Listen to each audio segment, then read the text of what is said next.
Niche content versus broad content to get more coaching clients. And before we get into it, sorry about the noise. I've got work going on next door and it's a Sunday. I don't know why that's happening, but gotta get on with it, okay? But anyway, this video I'm gonna go through exactly why you should be creating niche content instead of broad content to get more clients for your coaching offer, okay? So first of all, I want to go through what is niche content and what is broad content, because you're probably like, what's that even mean? You may be just starting out with your personal branding journey, or you may be just creating content for a while and it's kind of working, it's kind of not at the same time, and this is probably why. It's probably because you're creating broad content. But anyway, so what is broad content? Broad content means going to a bigger audience. So for example, let's just do an example. Let's just say you help dads of 60 get in shape, for example, okay? That's just an example. Being broad would mean you wouldn't call the 60-year-old out. You would say, here's how to get in shape. So you wouldn't make sure they know it's for 60-year-olds who are dads. You wouldn't call them out. That's being broad. You would just be like, here's how to get in shape. And that may be for everyone. It may be for women. It may be for men. It may be for 30-year-olds. Who knows? Because you're just saying, here's how to get in shape.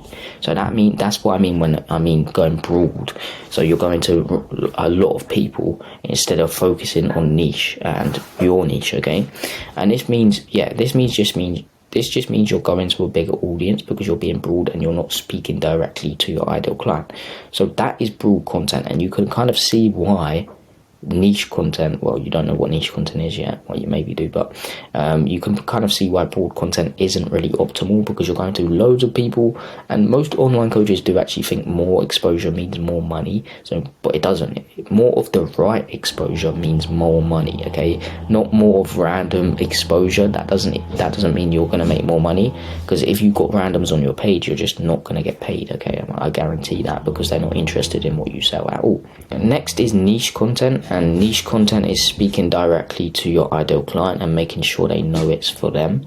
So going back to the dads that are 60 again, for example, you would make sure within your content that they know that's who you're trying to reach. So if you're struggling to lose weight as a dad over 60, for example, so that's calling out your ideal client. And you don't always need to do it within the hook, because that might not hook a lot of people in. But you need to make sure they know, okay, that's who you're speaking to. So you could say the hook, then you could be like, so this is if you're a dad over 60, for example, okay? So you're literally calling them out so they come onto your page. And this is super important, because the main goal of your content should not be to go viral, because then you end up going to random people, okay? And random people do not get you paid, okay? Remember that.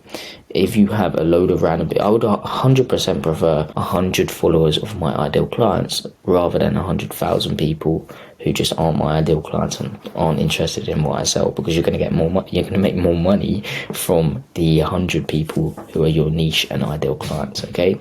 So, and also I just want to mention that I don't know if you watch Alex Hormozi, but Alex Hormozi has actually recently changed to niche content, because he changed his strategy from broad content to niche content. He used to be niche content because he used to speak just about business when he first started the content. Then he went to more like desserts, dating, fitness, and he just went really off topic, and like he was attracting unnecessary attention onto him because he was posting broad content. And now what he's done is he's gone back to niche content. More business owners are actually watching him, okay? So that's his target audience, business owners, okay? And I don't know if you've noticed, but recently if you watch his content's got a bit more complex.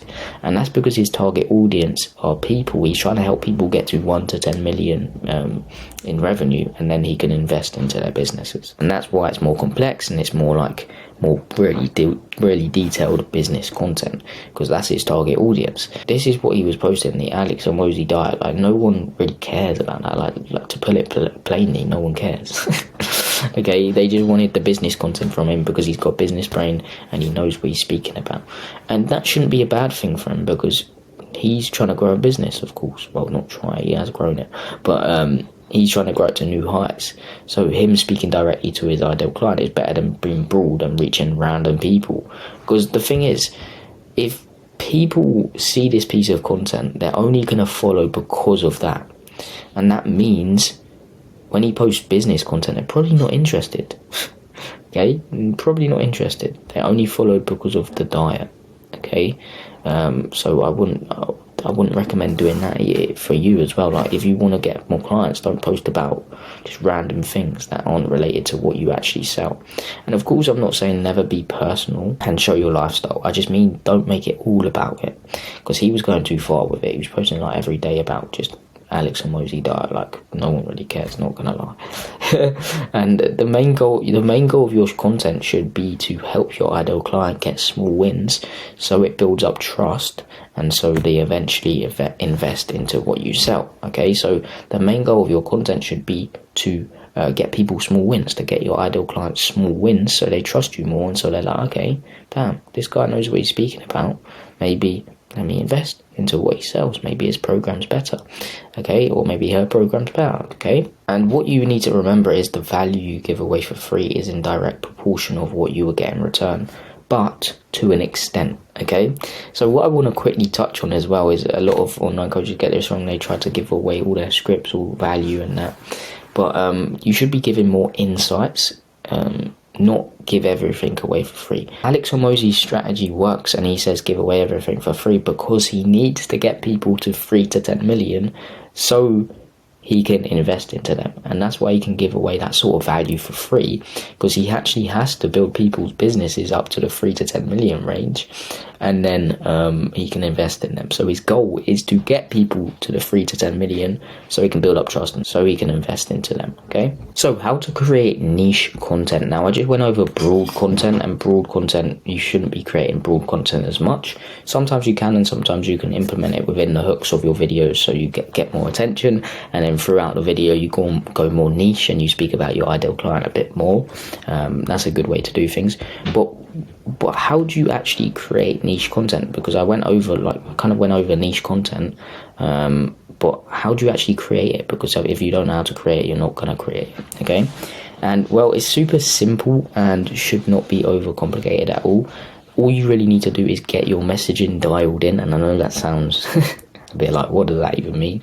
But all it really means is understanding your ideal client to a T. So you need to understand your ideal client, who you want to reach really well, so you can speak to them within your content and kind of like reach there and speak to their soul. So they're like, damn, okay, he's speaking directly to me. He knows my pains. He knows where I want to get to, or she knows my pains and she knows where I want to get to, and he's helping me get there. Okay. What you need to do is understand your ideal client's pains and struggles and why they're experiencing them, okay? So you can find out these things multiple ways.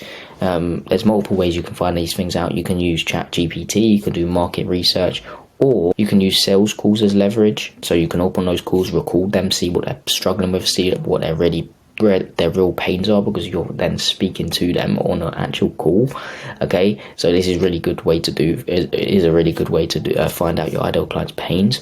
Or if you've been through what you're selling, so let's just say, for example, you help people get in shape. Let's just do that as an example.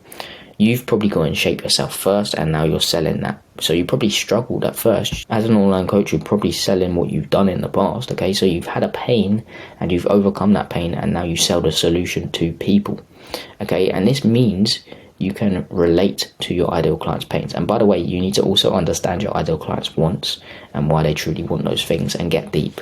So for example, if your ideal client wants to get in shape, they don't just want to get in shape to be healthy, they want it for more deeper things. They may want to do it to make sure they have a good impression on their family, so they do the same things as well, so they don't get out of shape, for example. So get really deep on why they truly want those things and speak directly to them within your content. And relating to your ideal client, that's what I want to go back to. So as I said, you as an online coach, you've probably selling what you've done in the past. So you've had a pain, you've overcome that pain, and now you sell the solution to other people. And this means you can relate to your ideal client's pains and speak directly to their soul within your content. Okay, so that's what you can do. You can relate to them. You can speak directly to their soul, so they're like, okay, damn, this guy's speaking directly to me. And that's what you should do. So do that within your content, and this will build up much more trust and credibility, and your audience will actually be more likely to listen to you more if they know you have been through the trials and tribulations that they're going through right now and you have overcame it. Okay, that's really important. And you can also say certain things which only your niche will understand. And I don't want to think of one off the top of my head, but yeah, you can also say certain things which only your niche will understand, and they will feel it in their soul that you're speaking to them and nobody else. Okay, and for this, you need to understand your ideal client super well. And what I mean by this, I just went through the pains and their wants. That's what I went through. But you need to understand their demographic, their psychographic, their geographic, where they're from, so you can say certain things within your content to speak directly to them, etc. Okay, so messaging is super important. And there's also another thing you can do within your content, which is the 3 main core stories, and this is things you need to speak about within your content.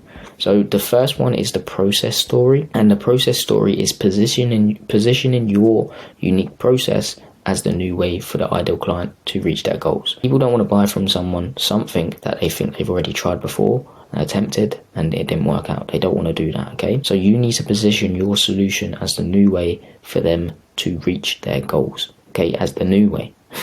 not just a way that everyone's tried before, the new way, okay? And that's why I suggest not just having like a unique name on your unique mechanism. So for example, mine's the magnify your content funnel, but you always need to speak about it, you always need to big it up, you always need to explain how good it is and everything like that, okay? And next is the mind story, and this is helping people overcome the I can't do it mindset, okay?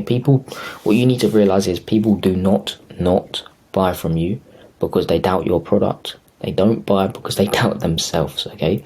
Most of the time, people actually don't think they can do what you're telling them to do, okay? So they're like, oh, okay, I can't do this, I can't do that. So you need to help them overcome that mindset within your content, okay? So you need to help them. You need to literally kill that mindset because otherwise they're not going to buy from you, okay? You need to help them overcome it by literally, what you can do is implement case studies. So a client felt this way before and he implemented it and he got to where you wanted to get to, or you can do it yourself. You can be like, I did that, I thought that, and then I implemented this, so and so, and I got to where I wanted to get to, okay? And the next story is the excuses story, and this is helping them overcome the money, the time, the resources, excuses they have. So for example, another fitness example would be something like, the biggest objection you'll probably get for people not buying from you is they don't have the time to get in shape, for example. But what you can make sure that is known in your content is that you only have to spend 3 hours a week to get in shape. So 1 hour 3 days a week to get in shape, okay? Then they're going to be like, okay, damn, I didn't know that, maybe I'm just having excuses for myself, okay? So that's what you have to do within the excuses story, help them overcome the excuses, okay? So yeah, that's literally everything. Overall, niche content is way better than broad content, and you really need to understand that, because broad content goes to randoms and randoms do not get you paid. But it really just depends on your goal as an online coach. So if you want to just gain a following, which I don't recommend, because if you want to grow your business, gaining a following won't solve everything, okay?